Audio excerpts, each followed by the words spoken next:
মিথ্যা মামলা প্রত্যাহার ও গণহত্যার বিচারের দাবিতে নান্দেলে হেফাজতে ইসলামের বিক্ষোভ মিছিল। ময়মনসিংহের নান্দেল উপজেলায় হেফাজতে ইসলাম বাংলাদেশ নান্দেল শাখার আয়োজনে মিথ্যা মামলা প্রত্যাহার ও গণহত্যার বিচারের দাবিতে বিক্ষোভ মিছিল ও প্রতিবাদ সমাবেশ অনুষ্ঠিত হয়েছে। শুক্রবার 25শে এপ্রিল বিকালে নান্দেল উপজেলা সদর ময়মনসিংহ টু কিশোরগঞ্জ মহাসড়কে এ বিক্ষোভ মিছিল অনুষ্ঠিত হয়। মিছিলটি উপজেলা সদরের প্রধান সড়ক প্রদক্ষিণ শেষে নান্দেল উপজেলা মসজিদ চত্বরে গিয়ে প্রতিবাদ সমাবেশে মিলিত হয়। প্রতিবাদ সমাবেশে বক্তারা নারী বিষয়ক সংস্কার কমিশনের কোরআন বিরোধী প্রতিবেদন ও কমিশন বাতিল সহ সংবিধানে বহুত্ববাদের পরিবর্তে আল্লাহর উপর আস্থা ও বিশ্বাস পুনর্বহালের দাবি জানায়।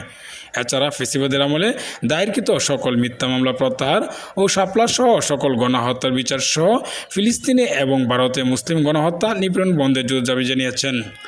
পাশাপাশি আগামী 3রা মে ঢাকা হেফাজতে ইসলাম বাংলাদেশের মহাসমাবেশ বাস্তবায়নের জন্য হেফাজতের সকল নেতাকর্মী সহ সাধারণ জনগণকে অংশগ্রহণ করার আহ্বান জানান। নান্দেল উপজেলা হেফাজতে ইসলামের সকল নেতৃবৃন্দ ও সাধারণ জনগণ উপস্থিত ছিলেন।